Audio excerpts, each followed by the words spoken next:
Meet some people who have experienced a powerful educational tool. All the things that we've talked about in American education, of things that we ought to be doing to develop kids better for the future, all happen in a project like this. I think that the kids have just discovered so much about themselves. They learn teamwork, they learn self-discipline, they develop a self-esteem that is so critical to their whole life. The experience, the confidence to come out of that shell and to go after what they want, regardless of their peers.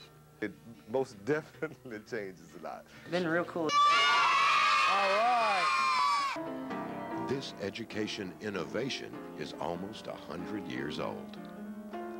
It's the blues.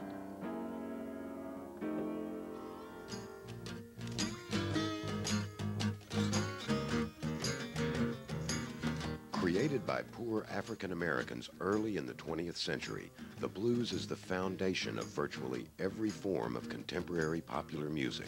In the 1980s, a handful of educators around the country began to join with dedicated musicians and blues fans to bring the music into the classroom. Today, blues in the schools is a vital, diverse, and growing movement, giving students a living experience of the art form while using the blues as a compelling gateway to basic education and personal growth. I have seen, great leaps and bounds. I've been doing this program in the schools for 12 years, and therefore some of these kids have grown up with me, and they have changed their complete attitude. Kenneth Jackson teaches in Memphis, which has one of the most extensive and diverse blues in the schools curriculums in the country. I think mainly it's the rhythm of the blues and the intensity in the music. They're doing movement, they're counting, they've got numbers going in there, and then they're actually doing the three-line verse form. We're learning about the structure of the music. We're learning about the patterns and the sequencing, so we've got a lot of math built into the music. 11, 12, the music starts over. 1, hear the change, 2, again. Linguistic skills, writing skills. We're writing blues and we're doing poetry. And Can't write about teachers, don't do that. I won't be here tomorrow. You have to face the music. 1, 2, 3, 4. Here we go.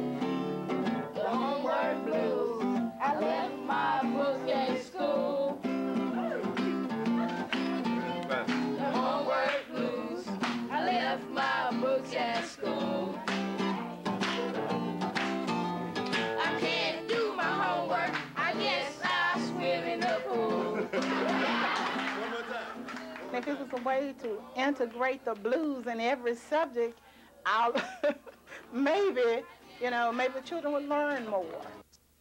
Jackson also teaches nationally and internationally as a master artist with the Wolf Trap Institute for Early Learning Through the Arts. A recent residency in England proved that blues in the schools is highly exportable.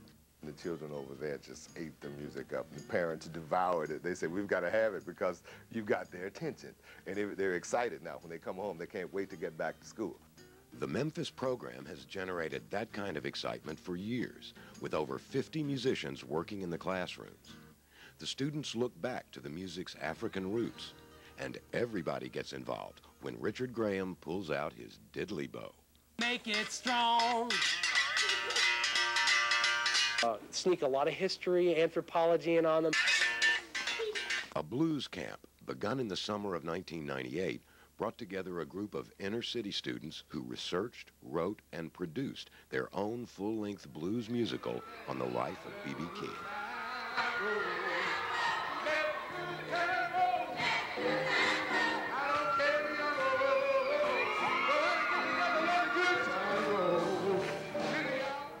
A 3-year project called Memphis Kids in Blues is a pioneering arts-based, in-depth learning curriculum.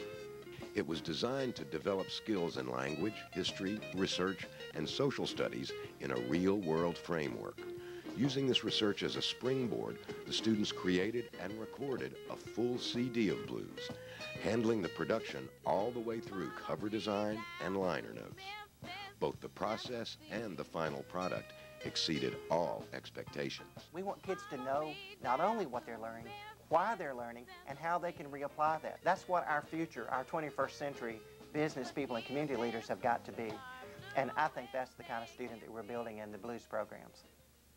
Oklahoma has its own blues tradition, and there a husband and wife team bring a very different but deeply affecting approach to blues in the schools. For the last 12 years, D.C. and Selby Minner, under the auspices of the Oklahoma Arts Council, have brought a combination of music and basic life lessons into schools across the state. I think the blues can transcend all parts of our society, and so it is something that we feel is the glue.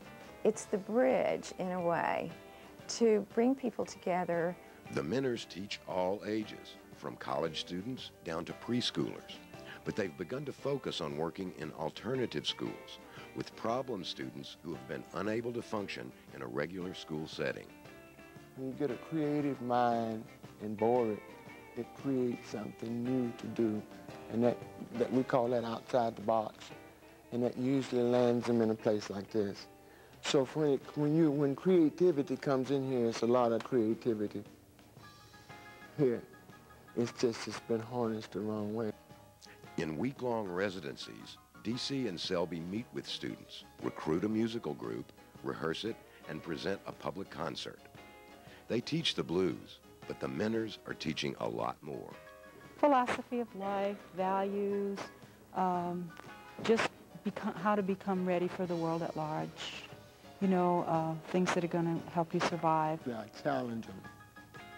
I tell them, so you're supposed to be a mess-up. So me and Selby's mess-ups too.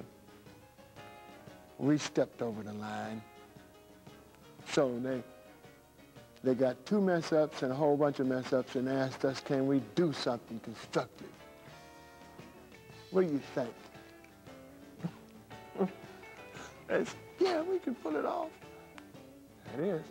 The first day, I could not believe the attention that D.C. was getting from our students. They're not the kind of students that give you a lot of attention when you're talking. Most of the youngsters in the Minners' instant bands have never performed before or even considered it, but now they're doing it. As the progress goes along, we show them how preparation breeds confidence. If you feel you're prepared, you have confidence. And when you have confidence, you can open up. It's going to make men out of them and women out of them. They're going to learn how to do it for themselves. And I just think this carries over to everything. You know, if I can do this, I can do anything. Friends, family, teachers, even city officials gather to enjoy the final concert. For many, it's the first time they've seen these young people step up, commit to a goal, and accomplish it. For the students, it's often the first time they've ever felt the self-confidence and approval that real commitment and accomplishment bring. When kids feel that, or get that sense that it's something that they can do, it's within their reach, then they feel better about themselves, and it builds that confidence. They're willing to try more as they have more success. Saw it in their eyes. It kind of, you know, a light came on up there. These programs in Oklahoma and Memphis are only 2 of more than 50 across the country, from Massachusetts to California, from Detroit to Fort Lauderdale.